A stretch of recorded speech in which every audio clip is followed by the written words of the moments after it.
Hello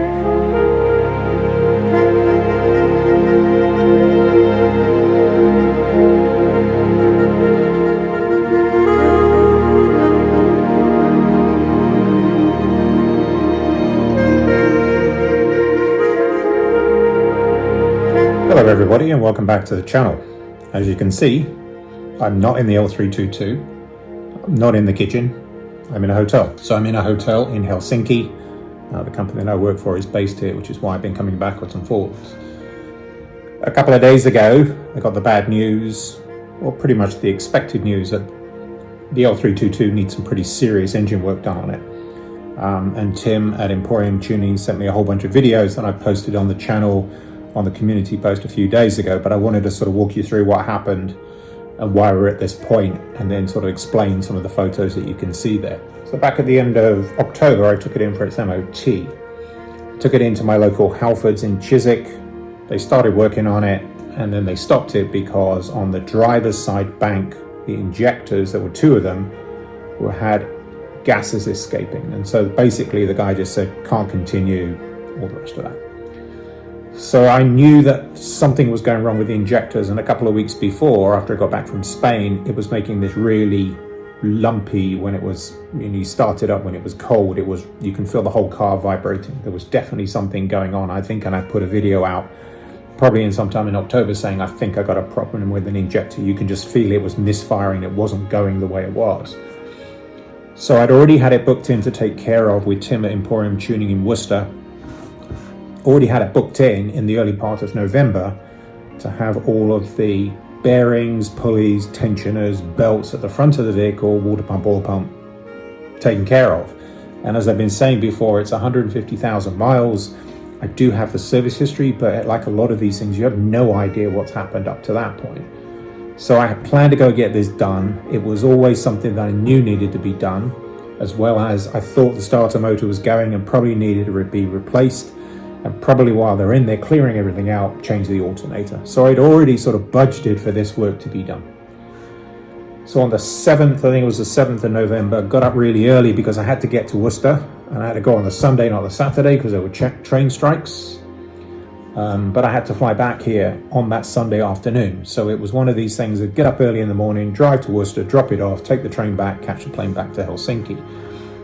So when I started it up on that Sunday morning, it wasn't cold.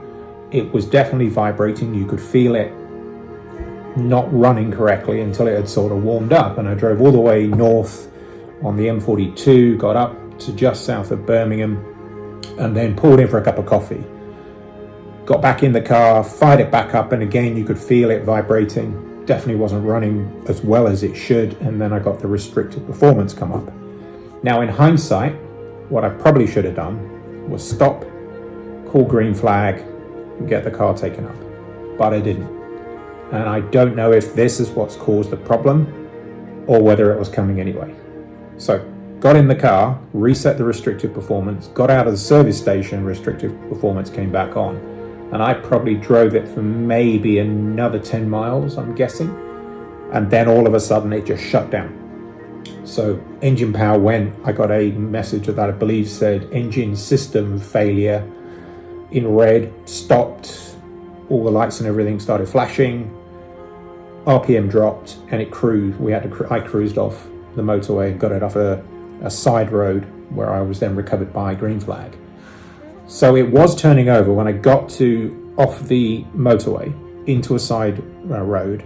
I tried to start it and it was turning, so it hadn't seized. You could definitely smell fuel in the engine bay. So that was probably a combination of what had happened with that injector. So it hadn't seized, and I felt pretty comfortable that this was something to do with the injector, and then maybe me driving it in restricted performance mode has caused these issues. So let's go through. So some of the photos that you see popping up, there's a number of things that they found. So the first thing I had to do was get it restarted, and they found that there was a problem with a earthing cable at the back of the engine, and it had been worn through. You can see the photo here. It pretty much had fried the starter motor. It was on its way out, so they replaced that. They did get everything running. There was oil coming out of the turbo. There was oil in the intercooler. They believe that there was some contamination in the water. So if you can see on some of these other pictures, where the purple is, that is water in different parts of the engine. Now, they're not sure if the head gasket has gone or whether the water pump has gone because of something to do with everything around this injector. So we've got water leaks. There doesn't appear to be oil leaks. There has been a water leak at some point, but they believe that's to do with the water pump. Now, I'm wondering whether this has got a combination of all this rattling going on the front of the engine and finally the water pump gave out. Not sure. The injectors, two of the injectors that were having this gases coming out, didn't have copper washers on them. Now, this is not something I did. This is something I've inherited. And clearly somebody has been in before, put the injectors in for whatever reason, not put copper washers, which is why gases have been escaping. Now, for the life of me, I can't understand why this all of a sudden happened, because I've had that vehicle a year. I've put 14,000 miles on it. You've seen what I put it through. I've had no problems at all. The only thing I've had is very slightly, every so often, you feel the engine when it's doing about 70, you feel it go boom, boom, and there's a slight misfire. So maybe it's got something to do with that. Maybe the injectors have worked their way free because there's no copper washers on them. We're not sure. But we're pretty sure an injector needs replacing, maybe two. They took all the glow plugs out, and to go and do a compression test, there is more than 10% between cylinders, but it's still pretty good. So we're not sure if a head gasket has gone or not. Now, could this be a head gasket has gone because of the injector problem, which blew the water out? We don't know. Both turbos have gone down. So both turbos had significant oil in it, so they need replacing. So they're working on getting the turbos replaced. We're not going with brand new ones. They've gone to Garrett to get refurbed ones, which is significantly cheaper than going down the other route, but they're still approaching 1,000 each, even refurbed. They're a lot cheaper than going the new route, but that's the way we're going to go with that. We believe we can flush out any of the oil and contaminants that are in the radiator and inside of the intercooler. That can be done as well. And then clearly it's going to be what pipes and hoses need to be replaced, because if there's oil in some of the water pipes and things like that, that's got to be taken care of as well. So all in all, that's what's going on. Again, you've seen the photos rolling around while I'm talking over this. People have said it's a Range Rover. I come back to what I've said before. A lot of the things I mentioned at the start probably needed replacing. It was origin unknown, date unknown, like the starter motor. They believe that was the original. It's 150,000 miles. It's got, it's 12 years old. It's going to fail at some point, let's face it.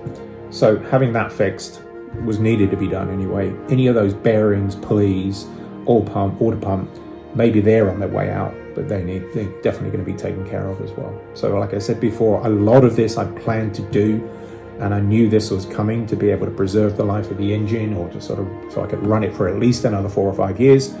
I don't do a lot of mileage on it. Last year was an anomaly because I was not working full time, and I had the ability to do these many trips. So when I had the Defender and I was working, I was probably only putting 4,000 or 5,000 miles. I only did 2 trips. So it's not going to be doing extensive trips going into sort of next year and beyond. But people have pointed out, it's a Range Rover, what do you expect? But I come back to what I've said before, is this is all probably to do with age, mileage. It's also got to do with people that have probably been in there before and done bodge jobs. They found a number of things in there that have caused them concern. So things like the ECU, the bolt on the ECU is loose. Now, whether it's come loose or, when it was remapped, the bolt wasn't put back properly. The EGR valve, which you can see a picture of here, is very, very sooted. Now, the mat that's in the vehicle shuts down the EGR valve. So is that a combination? As Tim said, a lot of these small things begin to add up to a big thing. And clearly not having copper washers on injectors is a big thing. They're supposed to be there for a reason. And then the O-rings that are on them as well, they could be perished. So all of these things have got to be taken care of. All of these things have got to be looked at. It's going to take another couple of weeks for them to get to that point. I've already said I don't need the vehicle, take your time, because obviously they do other things with other vehicles where it's sort of a car comes in, gets paid, comes out. Mine is more of a longer term view of get it done, but it does need to be back next week. So I'm pretty relaxed about this. It is nothing to do with a Range Rover fault. This is again everything to do with piss poor maintenance, piss poor workmanship, lack of servicing, doing the right things at the right time that has caused this to go where it's gone. So those of you that think this is hilarious, that his Range Rover is now gone down the Range Rover unreliability issues, you don't know what you're talking about. And the other person that wrote something around, imagine putting out a YouTube channel and not wanting unsolicited comments. Well, comments are great, but the type of trolling, unsolicited comments that I get generally are poking fun and making, light out of somebody's predicament. It's not the sort of unsolicited comment that I want. So for the guy that did that, that's my view on that. I'm more than happy to take the comments and the potential criticisms of what I do. So anyway, that's the update of what's going on with the L322. I seriously doubt it's going to come back in the next couple of weeks. I told Tim, if it's New Year, it's New Year, just work your way through it. There could be the case where we need to get the heads off and replace it. If all of this stuff is off now, it will probably make sense to get it off. And then once the heads come off, I don't know what's underneath it. Is it a case that the heads need to go back and have them decarbonized? Are there new valves that need to be put in? We don't know. But like I said before, and I'll come back and say it, yeah, this is going to be a fairly costly repair, but it's one that probably needs to be done. I clearly wasn't expecting this. I'm also questioning if it was part of me driving it in restricted performance mode that finally caused everything just to say enough. If that's the case, that's on me. You get these warnings for a reason, because the engine is basically telling you, I've got a problem. So if it's on me, it's on me. That's my fault. Hand up, my bad. I'm perfectly fine with that. But as I've said before, a lot of those bearings and pulleys, starter motor, alternator needed replacing anyway, as well as anything else that might be on its way out of a vehicle of this age with this sort of mileage. So again, I'm relaxed about it. I'll get it fixed. But you know what? That's life. It's a 12-year-old vehicle. It's got 150,000 miles on it. Things break. So you have a choice. You plow the money into a vehicle that's already lost its depreciation, so I can keep on enjoying it for another 3 to 4 years. Of course, for me, it's a no-brainer. It's what I'm going to do. And then I'll eat the cost and do what I need to do to get it back on the road. So anyway, that's the update of the L322. Thank you very much for watching. Comments down below. Don't forget to click and subscribe. And with that, I'll see you on the next one. Cheers.